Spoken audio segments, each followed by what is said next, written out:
Saligia, as read by the author, Adam Perry. Saligia, Chapter 2, Acedia.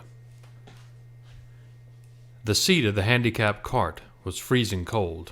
However, it was the last one available, and Wendy Mercer had taken it without a second thought. She had noticed the severely obese man leaned against a wall panting as she walked into the store, but neither he nor his condition registered on her radar. Fuck him. All of the doctors had told her the same thing. There's nothing wrong with you, but Wendy knew better. Chronic fatigue syndrome, the catch-all term she had been searching for. Everything about it fit snugly. Malaise after exertion, muscle pain, sore throat, chronic mental and physical exhaustion, digestive problems, depression, cardiac and respiratory problems.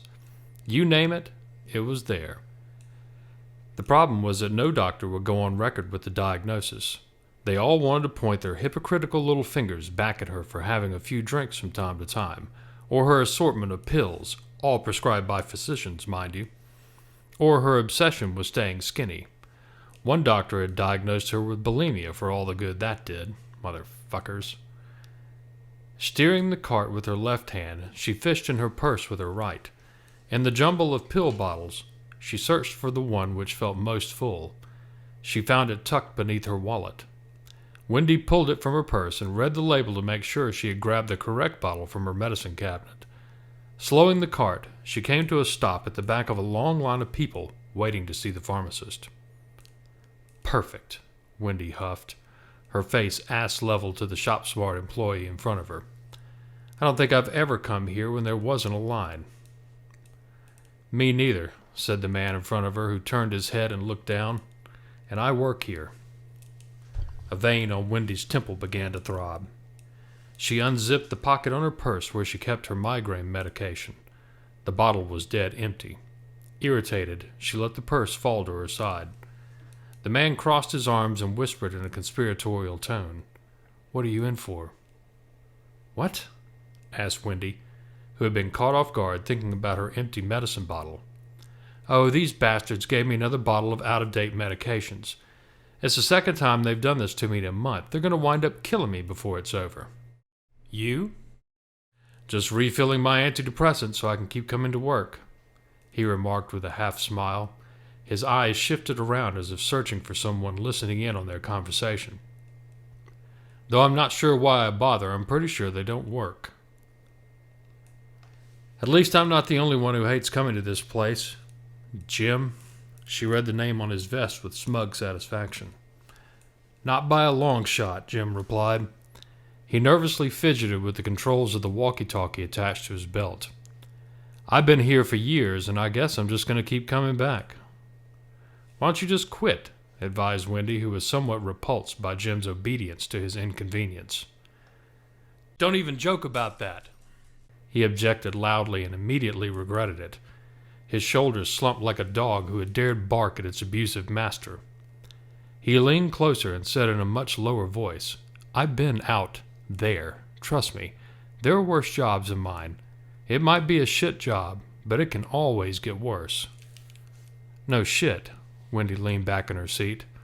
"I'm a natural-born pessimist. It can always get worse should be tattooed on my forehead. Change makes my guts churn, and standing still makes my head hurt." "And I'm stuck in the middle with you," sang Jim, as more people fell into the line behind Wendy. One old man passed them, and slipped himself into line 2 people ahead of Jim. "Hey, damn it!" Wendy shouted around Jim. "No cuts, asshole!" The old man turned, his dark eyes bored into her like 2 black drill bits. Then he turned back toward the pharmacy counter. "What are you doing?" snapped Jim. Wendy noticed Jim's forehead seemed wrinkled with the cares of 100 lifetimes, though she couldn't imagine he was much past 40. "Are you out of your mind?" "It depends on which doctor you ask." "You don't talk to management that way." "Fuck management. I'm the customer and he can kiss my ass." Jim took a quick, cautious look back over his shoulder at the old man who had skipped into line. Content that he wasn't eavesdropping, Jim leaned over again and said, "Look, Let me give you some advice. Sit in line, get your pills, and move on. Don't give them any grief." "Grief?" Wendy answered with conceit. "They're lucky I'm not giving them a lawsuit. And you're kind of a big pussy, Jim. If you want my advice, stop being such a fucking pushover." "I may be a big pussy, but I know when to keep my mouth shut." He turned his back to Wendy, which infuriated her. "Hey, I'm not finished talking to you." She bumped his leg with the front of her cart. Jim turned around again. "Well, I'm finished talking with you. You're going to get us both in deep shit." "I told you, I'm the customer, and it's high time management heard from me again. I'm going to go find Mark, and we're going to have a chat about this pharmacy, these employees skipping in line, and your shitty attitude." "My shitty attitude?" Jim scoffed. "Look who's talking. All you do is complain." Jim shook his head. "You want to go find the store manager? Go find her. I think you'll find the store has made a change at that position, and some of her policies may not be to your liking." "We'll see about that," replied Wendy. She backed her cart away from Jim and turned it towards the front of the store. She looked over her shoulder at him and said, "Pack your bags, Pancho. You're about to go back out there." The cart's tiny engine moaned as she gunned the machine for all it was worth, which was barely the speed of the burned, deformed baby that crawled beside it. "Holy shit!" Wendy cried when the baby flashed her its charred smile before it disappeared beneath the racks of the clothing department. Wendy's eyes turned toward clothing. She ran her cart directly into a display basket full of light blue stuffed goats. Her heart raced. She backed the cart up and ran over several stuffed goats as she hurried away from the scene. Swerving around the edge of a register, she headed for the help desk at the front of the store. It was tucked between a shop selling cheap sunglasses and a small walk-in clinic full of people who looked and sounded as if they were dying of cholera. She was surprised to see that for once there was not a line at the help desk. She pulled up to the desk and swiveled her butt around on the seat to look at the lady behind the desk. "I want to speak with the manager," she stated. The pudgy woman behind the desk tapped her long pink fingernails against the countertop. She held a cell phone to her ear beneath the worst wig Wendy had ever seen. "Mm-hmm." The lady rolled her eyes and briefly acknowledged Wendy before she switched the phone to her left ear. She walked to the back of the office, went through a doorway, and slammed the door behind her. "Hey, you cow!" Wendy slapped a switch to engage the parking brake, then stood up on the edge of the cart. She beat her fists against the counter. "I know you can hear me back there. I want to see the manager right now. I'm about to burn this damn place down!" She pounded her fist with all her impotent rage, but then something changed.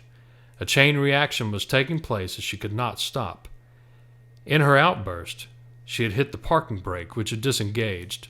The scooter shot forward as momentum swung Wendy off its backside. Her left cheekbone slapped the floor with jarring force.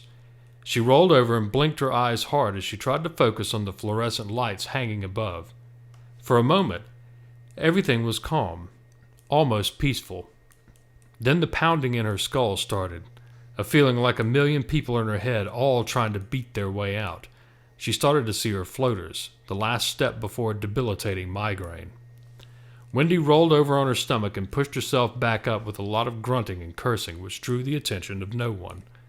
Several people passed by her without even a glance, like shadows passing across the floor. The never-ending rows of cashiers continued on with their complete indifference to the lines of angry customers waiting to check out. No one was moving. They just stood in place and barked. Hoisting herself back onto the scooter, she adjusted herself on the seat, then cranked the engine once more. It turned over and she eased away from the help desk, having received no help at all. She passed by a deli counter which was empty but smelled of grease and rotten meat. On and on she made her way through the store. Occasionally she would run across other customers, but still no one acknowledged her. Once she thought she heard a man cry out in pain, but when she turned to look, there was no one there. Her headache began to build toward critical mass. The noise in her head was now the white noise of constant artillery shelling. The muscles in her hand tightened and hurt as she squeezed the throttle of the scooter. A sign above her read frozen foods. A hell of a long way from the medicine aisles. For a moment, she thought she might ditch the cart and make a run for it, but dizziness would make running treacherous. She turned a corner by a rack of birthday cards when the engine died.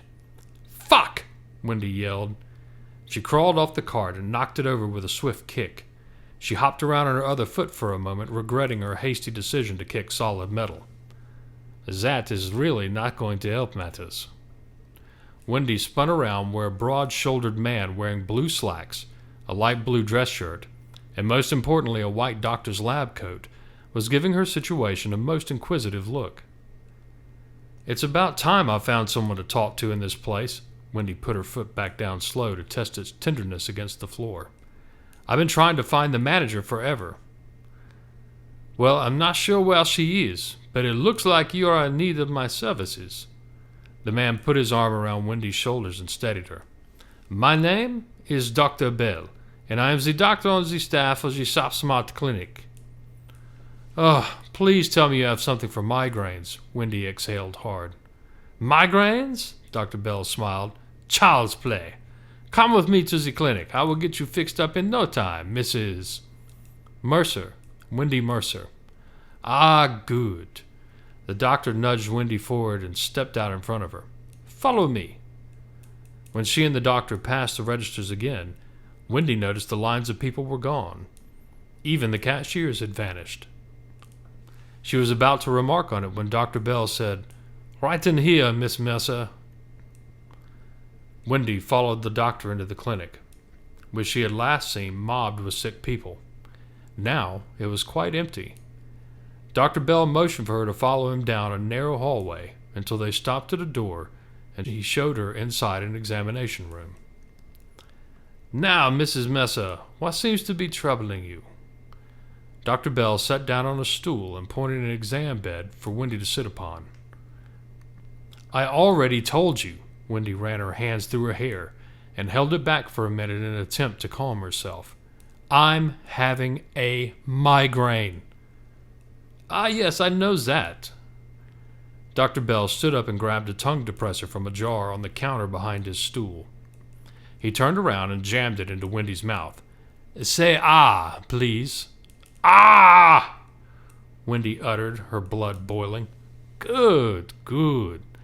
The doctor trailed off. He felt her forehead as if feeling for a fever. He remarked. Dr. Bell took a pen from his jacket pocket and scribbled a couple of notes on a piece of paper attached to a clipboard. Then he turned around. "Do your migraines show up after a period of depression, accompanied by fatigue and stomach pains?" Wendy sat up a bit straighter on the bed. "Well, yeah, actually." "That's what I thought," Dr. Bell nodded. "Your muscles," he squeezed Wendy's arm above the elbow, "seem to be almost wasting away. I don't suppose you exercise regularly?" "No." Wendy pulled her arm away from the doctor, annoyed by his supposition. He trotted another line on his clipboard, then turned his glare to her legs. "Your clothes don't seem to have been changed in some time." He flicked a dried crust of mustard off the left leg of her dark black jeans. "Hey, some of us have to work, buddy." Wendy slapped away his hand. "We don't get to stand around and gloat for a living." "When was the last time you went to work, Mrs. Mercer?" Wendy shifted uncomfortably. "I'm a graphics designer. I work from home." "Ah," Dr. Bell nodded again. "And tell me, when was the last time you turned in some work?" "That's none of your damn business." Wendy snapped and stood up, preparing to walk out of the exam. "It's just as I thought." Dr. Bell crossed his arms. "You have chronic fatigue syndrome." Wendy stopped in her tracks and looked at the doctor. "Come again?" "Chronic fatigue syndrome," he repeated slowly. "You are the first doctor who has ever properly diagnosed me." She regarded him with one raised eyebrow. "Well, I have done quite a bit of research on this subject." Dr. Bell put his clipboard down on the counter, moved past Wendy, and opened the door. "As a matter of fact, I have invented a machine to help those afflicted with CFS. Come with me and I'll show you. Wendy left the room and immediately felt exhausted. Her feet were like 2 concrete blocks. The muscles in her arms burned as if she had carried 100-pound weights all day long. She struggled to keep pace with Dr. Bell. At the end of the hall, a door opened, and 2 nurses appeared. Wendy noticed they were both tan, and their bodies were toned. She hated them. Dr. Bell nodded at the nurses as he led Wendy into the room. The small, clinically lit room was empty except for a machine pushed up against the wall to their right. Wendy turned and said, "You invented the treadmill?" "No," he smiled. "I improved the treadmill." "This is your cure for chronic fatigue syndrome?" she asked as the 2 nurses eased her onto the treadmill. "Hey," Wendy looked at the tan nurses, "I don't want to do this." She struggled against their tight grips. "Let me go," she demanded. The nurses turned her around to face forward on the treadmill. Handcuffs fell out of the compartments on the handrails, and the nurses slapped them around Wendy's wrists. The machine turned on, and Wendy watched as the speed and the steepness of the incline began to increase. Her feet, still feeling tremendously heavy, began to move to keep pace with the rubber belt below. She began to pant and sweat almost immediately. "You see, Mrs. Mercer," Dr. Bell eased around the side of the machine and placed a hand on her shoulder. "My machine runs on your exertion. The worse you feel, the harder it will work you." He smiled and patted her shoulder. "I figure, for a case as severe as yours, a solid 2,000 years might break you of your chronic fatigue syndrome. In the meantime, I suggest you think happy thoughts and know that the burning sensation you feel is just, as they say, weakness exiting the body." Thanks for listening to Saligia. For more information, please follow me on Instagram at Adam Perry Writing or check out the website at adamperrywriting.com.